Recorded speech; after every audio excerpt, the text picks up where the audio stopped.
साथियों नमस्कार। स्वागत है आपका आपके अपने यूट्यूब चैनल कैरियर एक कदम पर। साथियों, आंगनबाड़ी भर्ती का सिलसिला उत्तर प्रदेश में लगातार जारी है और इसी क्रम में जनपदवार सहायिका और कार्यकर्त्री पदों के संबंध में विज्ञप्ति का प्रकाशन लगातार हो रहा है। लगभग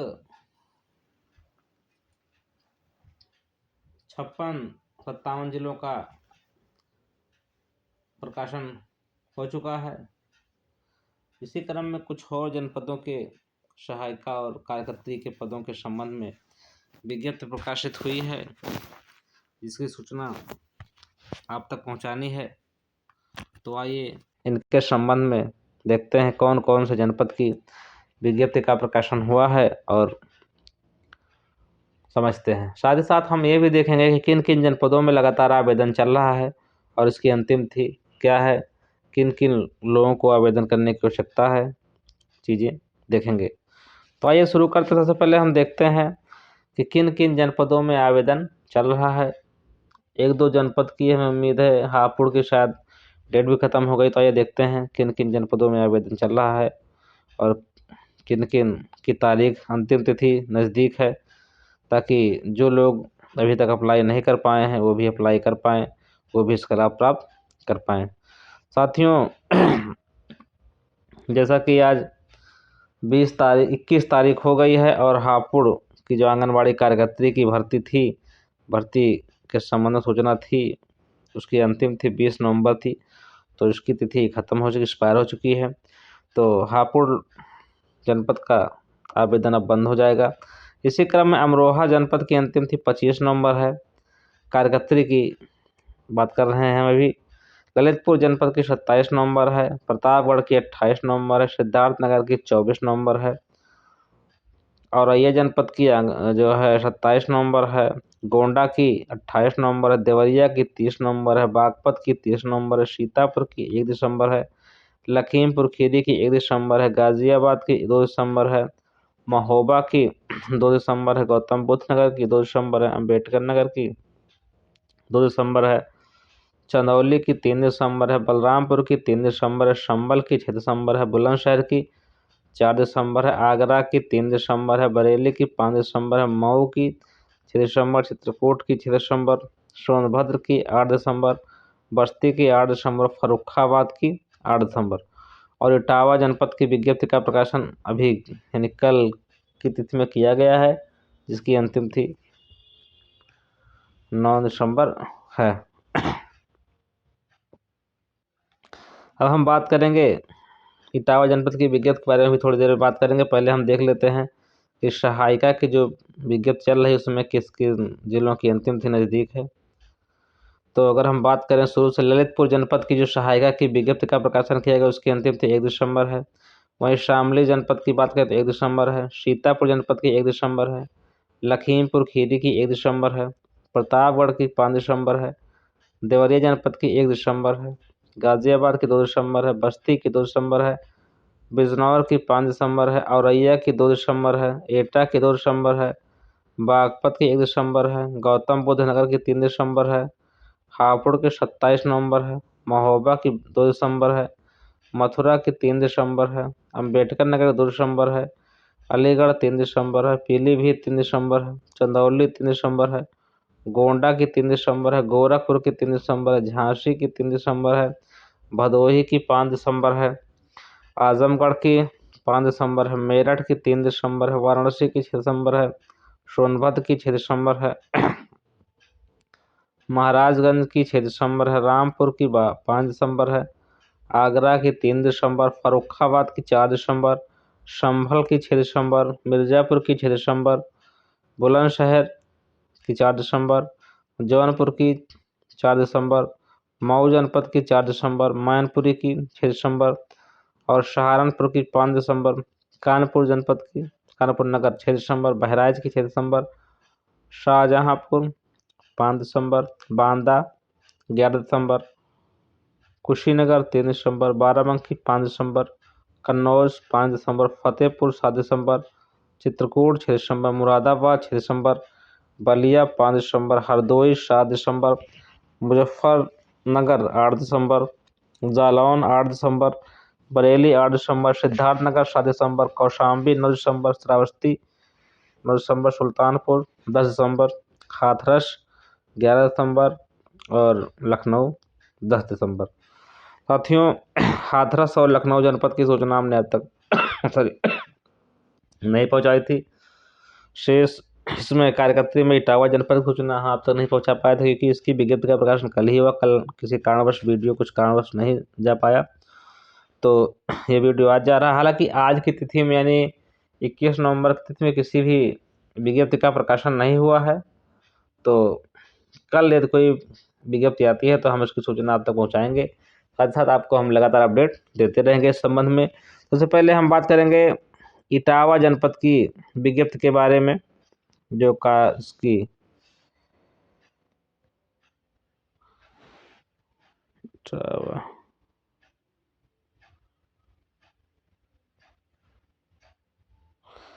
इटावा जनपद की हम विज्ञप्ति के बारे में बात करेंगे।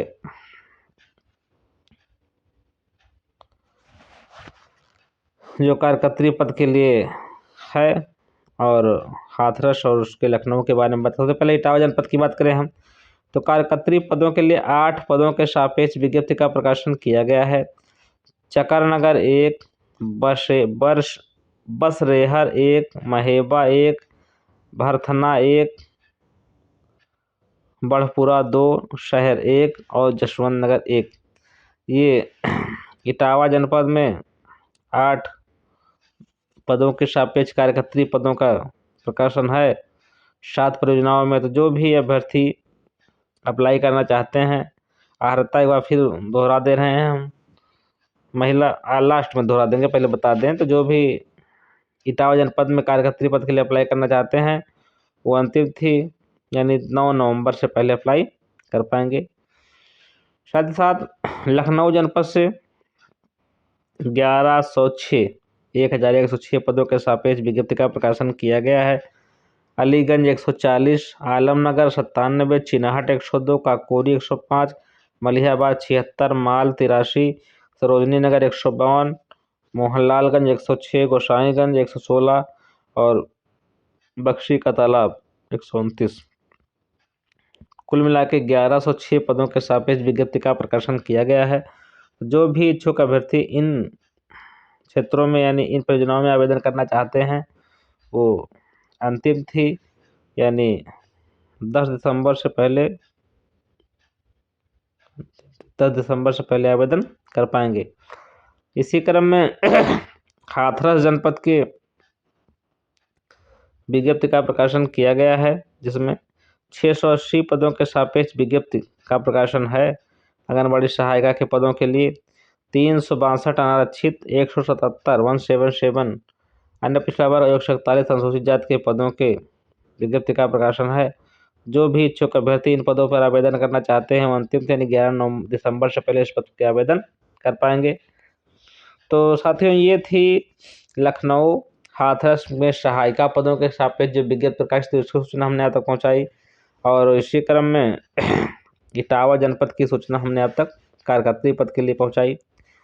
तो इतने जनपदों में नई विज्ञप्ति की प्रकाशन हुआ है। शेष जो विज्ञप्ति है, इसकी लास्ट डेट हमने बताई, वो उसके जिक्र हमने अपने क्रमवार वीडियो में किया हुआ है।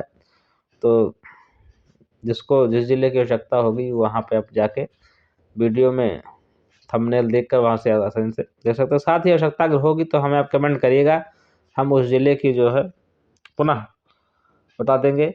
एक कमेंट आया था, हमें शायद याद आ रहा है, तो इटावा जनपद के का ही था कि सर हमारे यहाँ वैकेंसी कब आएगी। तो भाई आपके यहाँ वैकेंसी आ गई कार्यकर्त्री के लिए, और आप इस पद के लिए अप्लाई कर दीजिए। आपका इंतजार खत्म हुआ आपके जनपद में। साथ ही साथ सर्विस सहायिका के भी इटावा जनपद की विज्ञप्ति नहीं आई है, जो जहाँ तक हमें याद आ रहा है। तो जैसे ही आपकी प्राप्त होती है सहायिका के लिए, यदि आप पूछ रही हो तो हम आपको सूचना वीडियो के माध्यम से पहुंचा देंगे। शेष ही अन्य जिन जनपदों की विज्ञप्ति की सूचना भी प्रकाश में नहीं आई है, अपलोड नहीं हुई, इसकी सूचना भी हम वीडियो के माध्यम से पहुंचाएंगे। आप लोग थोड़ा धैर्य बनाए रखिए। लगातार मैसेज आ रहे हैं हमारे पास, कमेंट आ रहे हैं कि सर हमारे यहाँ कब आएगी, तो हम आपके जनपद की सूचना वीडियो के माध्यम से ही पहुंचाएंगे। हालांकि हम रिस्पॉन्स कर देते हैं कि अभी नहीं आई है वीडियो के माध्यम से पहुँचा के, लेकिन फिर भी हमारा एक कर्तव्य बनता है कि आप तक आप सूचना पहुँचा दें। इसी माध्यम से आपको वीडियो के माध्यम से बता दें कि हम जैसे आपके ज़िले की विज्ञप्ति आएगी उसकी सूचना हम आप तक ज़रूर पहुँचाएँगे। आप इस बात से निश्चिंत रहें। साथ ही साथ हम इसीलिए प्रतिदिन जब वीडियो बनाते हैं तब रिवाइज़ कर देते हैं किन-किन जनपदों में आवेदन चल रहा है। जैसे जो भी व्यक्ति या आवेदक छूटे हुए हैं या जानकारी नहीं है, वीडियो देख रहे हैं हमारा, कोई भी वीडियो देखे तो उनको जानकारी हो जाए कि हाँ, हमें इस ज़िले में विज्ञप्ति के प्रक्रिया आवेदन चल रहा है।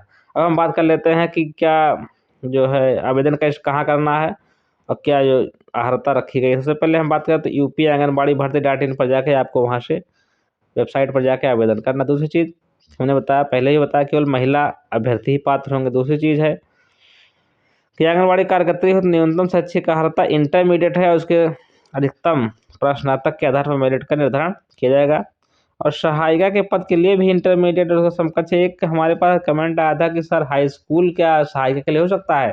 तो भाई ऐसी कोई बात नहीं है। हाई स्कूल पर आप कोई भी सहायिका या कार्यकर्त्री के लिए आवेदन नहीं कर पाएंगे। आप इस चीज़ से थोड़ा हमने हालांकि उसको रिस्पॉन्स भी कर दिया था, फिर भी खैर। और आवेदक जो आवेदिका आवेदन करेंगी वो स्थायी निवासी होना चाहिए ग्राम सभा या वार्ड की। और जब स्थायी ग्राम सभा में कोई कैंडिडेट उपलब्ध नहीं होगा तब उसको नए पंचायत स्तर पर देखा जाएगा। जाति और निवास के संबंध में और आय के संबंध में जो तहसील या एसडीएम साहब द्वारा निर्गत किया जाता है वही माना जाएगा ऑनलाइन, जिसका सत्यापन हो सके। कार्यकर्त्री पद के लिए 18 वर्ष 35 वर्ष के और सहायिका के लिए दोनों के लिए 18 से 35 वर्ष की आयु होनी चाहिए, जिसकी गणना 1 जुलाई 2025 के आधार पर की जानी है।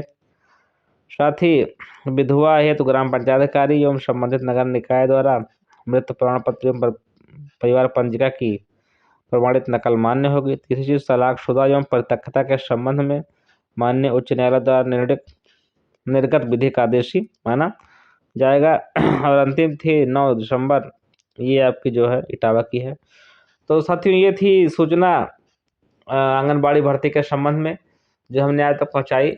यदि आपको इसी प्रकार की कोई सूचना आंगनबाड़ी भर्ती के संबंध में चाहिए, जो भी सूचना हो तो आप हमें कमेंट में बता दीजिएगा। हम उसकी एक अलग से वीडियो ही बना देंगे। बहुत लोग कमेंट आ रहे सर अर्हता के संबंध में या पोस्ट ग्रेजुएशन या ग्रेजुएशन जो भी चीज़ें हैं, तो हम पहले भी कई बार बता चुके हैं कि जो पोस्ट ग्रेजुएशन है उसमें कई विज्ञप्तियों में स्पष्ट रूप से कहा गया है कि मिनिमम जो शैक्षिक योग्यता है इंटरमीडिएट है, परंतु यदि आप जितनी भी मतलब पोस्ट ग्रेजुएट तक आप लगाएंगे डिग्री, तो हम उसकी भी मेरिट जो है पोस्ट ग्रेजुएशन के आधार पर ही बनेगी।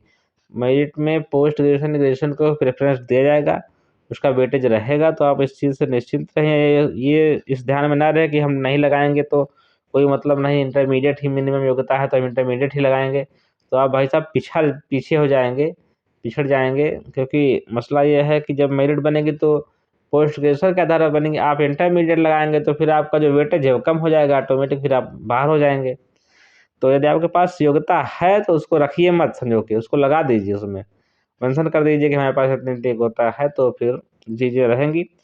खैर जो भी था तो ये सूचना आप तक पहुँची, और जो भी आपको आवश्यकता होगी सूचना की वो आप अपने कमेंट बॉक्स में बताइएगा, आप तक पहुँचाएँगे। तो ये जानकारी कैसी लगी आपको कमेंट बॉक्स में ज़रूर बताइएगा। तो जो भी शायद चैनल पर नए हैं सब्सक्राइब कर लेंगे, साथ ही साथ वीडियो को लाइक और शेयर कर दें जिससे अन्य लोग भी इसका लाभ प्राप्त कर सकें। धन्यवाद।